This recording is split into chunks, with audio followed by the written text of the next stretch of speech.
Hi everyone, my name is Clay Hooper and I'm an Associate Professor of English at Prairie View A&M University, which is an HBCU about 20 miles outside of Houston, Texas. This transformative text presentation is on one of my favorite works of short fiction, The Gilded Six-Bits, published in 1933 by Zora Neale Hurston. I often teach this text as part of a Black modernism unit that usually includes other short fiction like W.E.B. Du Bois's The Coming of John, Richard Wright's The Man Who Was Almost a Man, Ralph Ellison's Flying Home, or James Baldwin's Previous Condition. Hurston was an African American writer who was a central figure within the Harlem Renaissance. But whereas most Harlem Renaissance writing focused on the urban experiences of Black Americans during and after the Great Migration, Hurston's literature focused on the rural experiences of Black Southerners who fought to carve out a dignified existence in the hostile context of the Jim Crow South.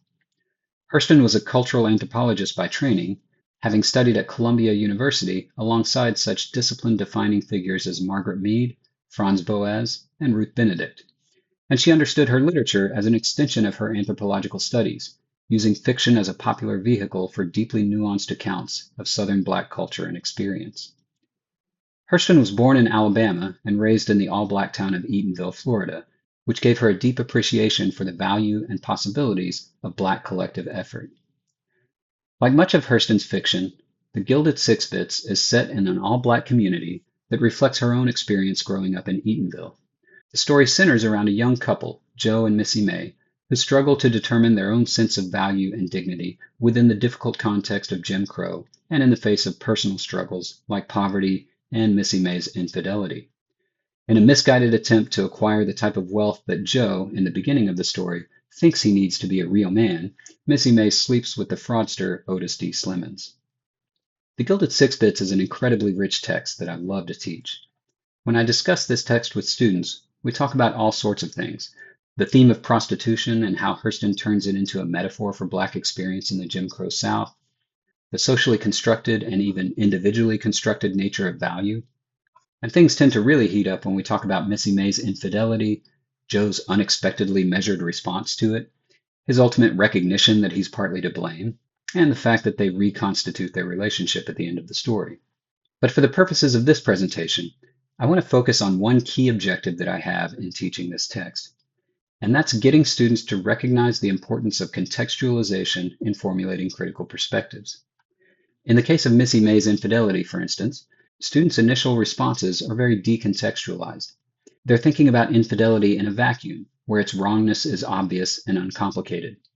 As we probe the actual context of Missy May's infidelity, however, students start to gain a more nuanced perspective of her actions, and they tend to move beyond their knee-jerk disparagements of her character. Even if they still disapprove, they understand. When students practice this type of delayed, contextualized judgment, they become better critical thinkers. When they see and reflect upon how their minds change as they gather and process more contextual information, they learn to value this type of critical approach, not only in academic contexts, but also in their own personal and professional lives.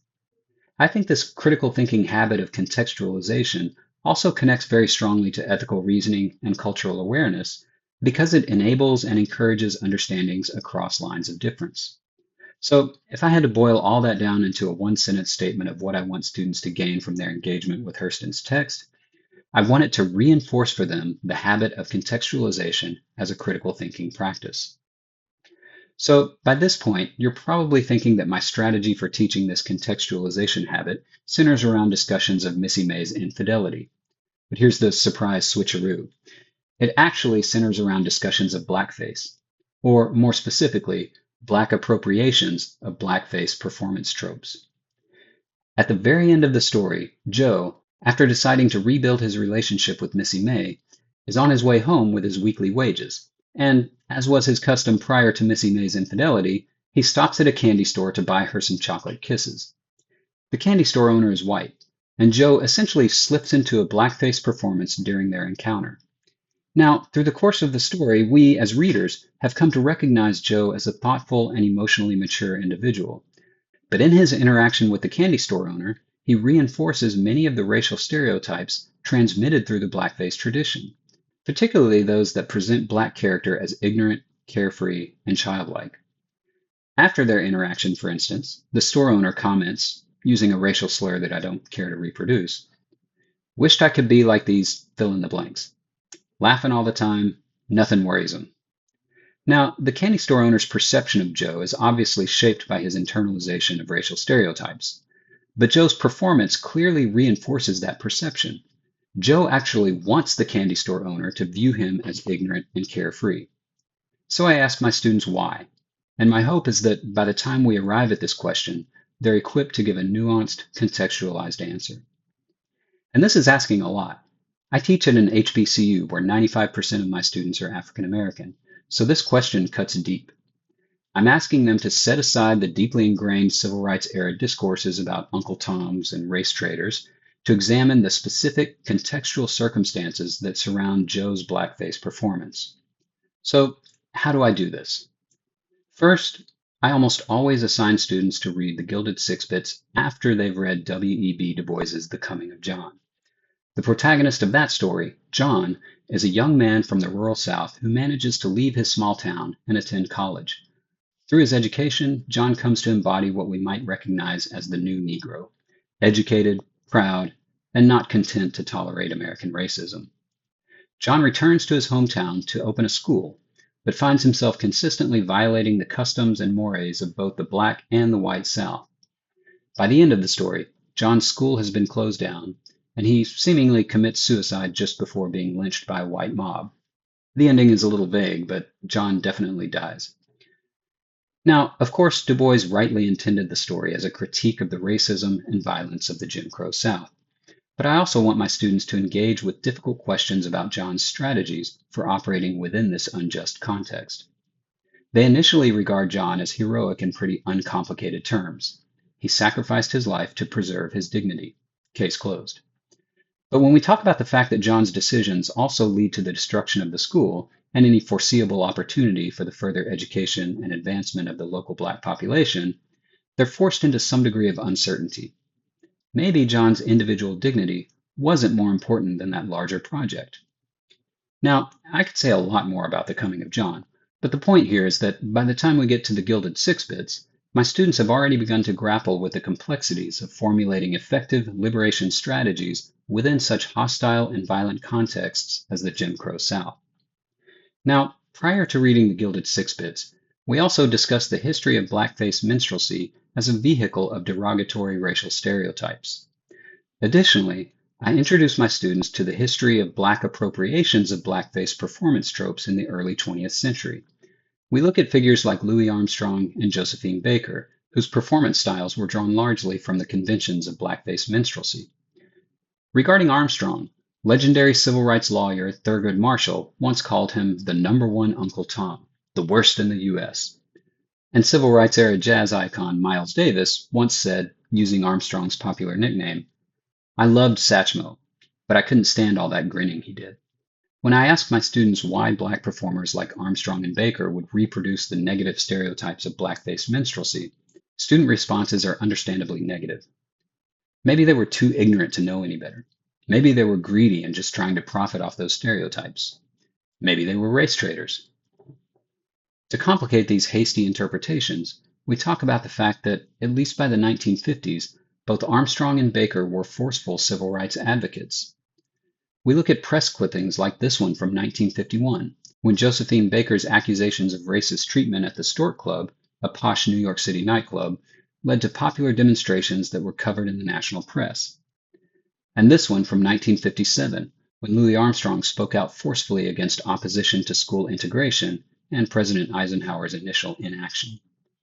Examples like these help students recognize and start to contend with the fact that black appropriations of blackface performance styles were much more complex than they might at first appear.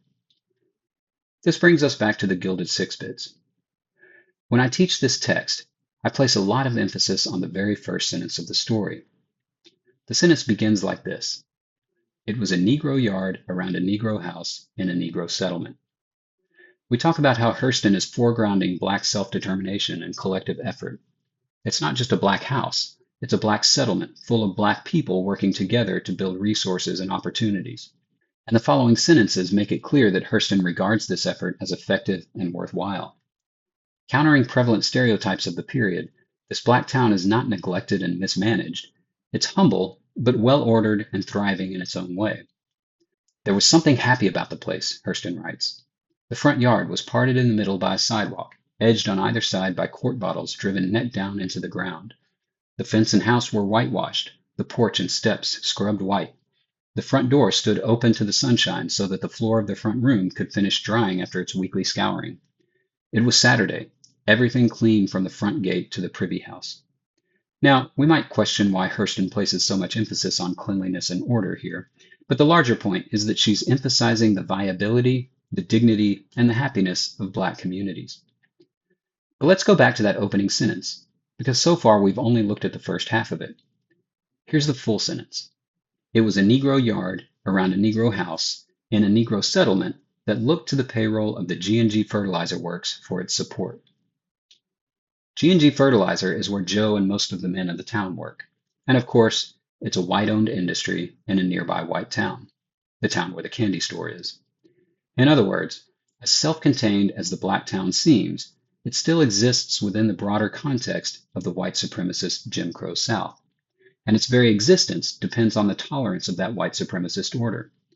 If the town and its inhabitants fall afoul of the white owners of G&G Fertilizer, for instance, their whole experiment in Black self-determination would crumble. So now we go back to Joe's blackface performance in the candy store, and I asked my students a probing question. What would happen if Joe were to present himself to the candy store owner as the thoughtful and emotionally complex individual that he actually is? At this point, students tend to recognize pretty quickly that the candy store owner would no longer see Joe as harmless and childlike. He would see him as a threat. In the racist parlance of the day, he might describe Joe as uppity or insolent. I then follow up this question with another hypothetical. What happens when our candy store owner plays poker on Saturday night with the manager of G&G Fertilizer and talks about that uppity Joe and speculates about what else might be going on in the Black town that Joe inhabits?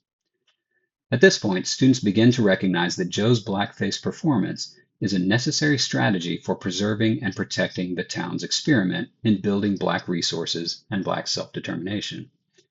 That experiment requires that white men like the candy store owner and the manager of the fertilizer plant perceive the town's inhabitants to be childlike and non-threatening. So, unlike John in Du Bois's story, Joe willingly sacrifices his personal dignity to contribute toward the potential collective advancement of his Black community. Now, the point of all this is not to simply declare that Joe is right and John is wrong. Far from it. It's to drive home the importance of contextualization in developing critical perspectives. Students will still differ greatly from each other in their evaluations of Joe's and John's actions, but they'll do so in a much more nuanced and understanding way, which means that they will also have a greater respect for the differences of opinion among them. They can see more clearly the complexities that give rise to viable evaluations that differ from their own. For instance, a student may still prefer John's new Negro approach while also recognizing the strategic value of Joe's approach. This student is now much more likely to engage constructively with those who hold somewhat different positions on the question. Now, like many of us, I'm deeply concerned with the ways in which students' dependence on AI and other technologies might short-circuit the development of their critical thinking skills. And I support efforts to teach students to use those technologies critically and ethically. But I also support old-school methods of assessing students' critical thinking progress. So at the end of my Black Modernism unit, students handwrite an in-class essay in which they compare and contrast two characters from the unit's fiction selections.